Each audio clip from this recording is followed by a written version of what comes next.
부동산법 연구소입니다. 이번엔 보증금 빨리 돌려주세요. 3개월 드릴게요. 라는 주제로 말씀드리겠습니다. 임대차 2편입니다. 집주인 세입자 대놓고 싸움 붙이는 법에 관한 내용입니다. 집주인들 밤잠 설치는 사정이 나옵니다. 이번 영상의 내용입니다. 첫째, 임대차 3법에 따라 임차인은 계약갱 신청구를 해서 2년 더 거주할 수 있다. 둘째, 계약갱신 이후 임차인은 일방적으로 계약을 해지할 수 있고 임대인은 3개월 안에 보증금을 돌려줘야 한다. 셋째, 갱신 후 계약 해지권에 대한 상당한 비판이 있다. 하지만 여전히 유효하다. 이제 본격적으로 시작합니다.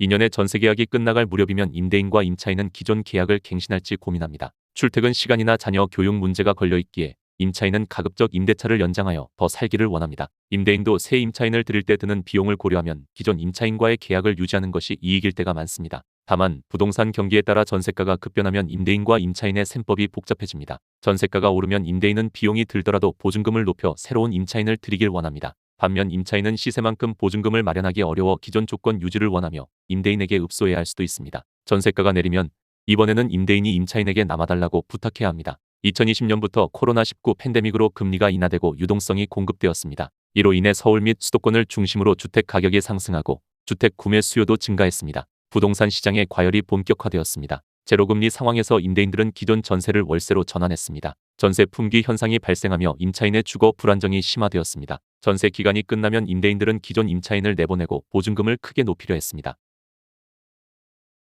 이에 대응하기 위해 국회는 2020년 7월경 이른바 임대차 3법 중 하나로 임차인에게 갱신 요구권을 부여하는 내용을 신설했습니다. 주택임대차보호법이 개정되어 제36조 2.3이 신설되었습니다. 종전에는 임대인이 임차인의 갱신 요구를 거절할 수 있었지만 개정 이후에는 임대인이 실제 거주 등의 특별한 사정이 없는 한 거절할 수 없게 되었습니다. 갱신이 되면 임차인은 2년을 더 거주할 수 있으며 보증금 인상도 5%로 제한되었습니다. 계약갱 신청구권 도입은 임대인들의 강력한 반발을 불러왔습니다. 사유재산권 침해라는 비판이 쏟아졌습니다. 이에 따라 임대인들은 선제적으로 임대차 보증금을 대폭 인상했습니다. 이로 인해 전세가 폭등과 집값 상승이 가속화되었습니다. 임차인들은 임대차 3법의 부작용을 실감해야 했습니다. 울며 겨자 먹기 식으로 전세대출을 받아야 했고 보증금을 마련하기 위해 연끌을 해야 했습니다. 많은 임차인들은 차라리 집을 사기로 결정했고 또 다른 집값 상승으로 이어졌습니다. 결국 임차인 보호를 목적으로 한 법이 오히려 임차인에게 피해를 주는 결과가 됐습니다.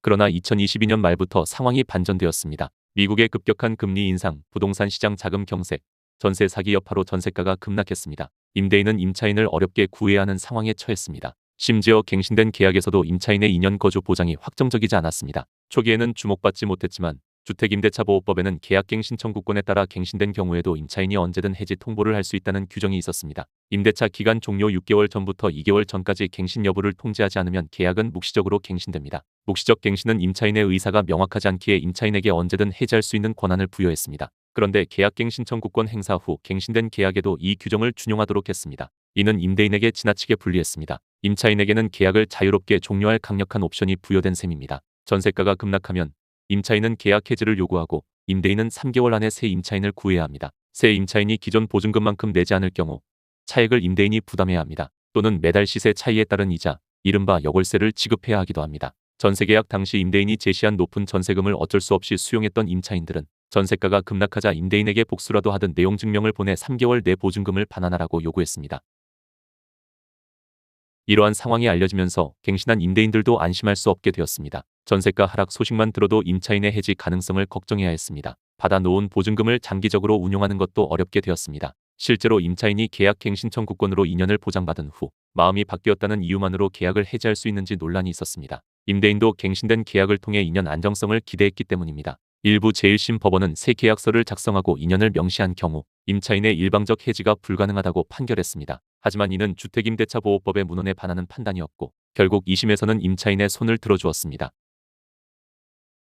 이처럼 임대차 계약갱 신청구권은 갱신된 계약의 안정성과 임대인의 재산권을 침해한다는 비판을 받았습니다. 정부는 연구 영역을 발주해 제도 개선 의지를 보였지만 아직 입법은 이루어지지 않았습니다. 오히려 2024년 12월에는 임차인의 무제한 갱신을 인정하는 법안이 발의되었다가 철회되었습니다. 상가임대차보호법처럼 10년의 기간은 보장하는 개정안도 논의되고 있다고 합니다. 계약갱신 청구권은 여전히 유지되고 있습니다. 다만 갱신된 계약에서 임차인이 언제든 해지할 수 있도록 한 주택임대차보호법 제6조 2.3 제사항은 임대인에게 지나치게 불리합니다. 임차인에게도 좋은 것만은 아닙니다. 임대인은 임차인의 일방적 해지 위험을 고려해야 하고 이는 전세가를 자극하는 또 다른 요인이 될 수 있습니다. 다시 정리합니다. 첫째, 임대차 3법에 따라 임차인은 계약갱신 청구를 해서 2년 더 거주할 수 있다. 둘째, 계약갱신 이후 임차인은 일방적으로 계약을 해지할 수 있고 임대인은 3개월 안에 보증금을 돌려줘야 한다. 셋째, 갱신 후 계약 해지권에 대한 상당한 비판이 있다. 하지만 여전히 유효하다. 이상 부동산 법연구소였습니다. 네이버 프리미엄 컨텐츠에서 동명 주제로도 보실 수 있습니다.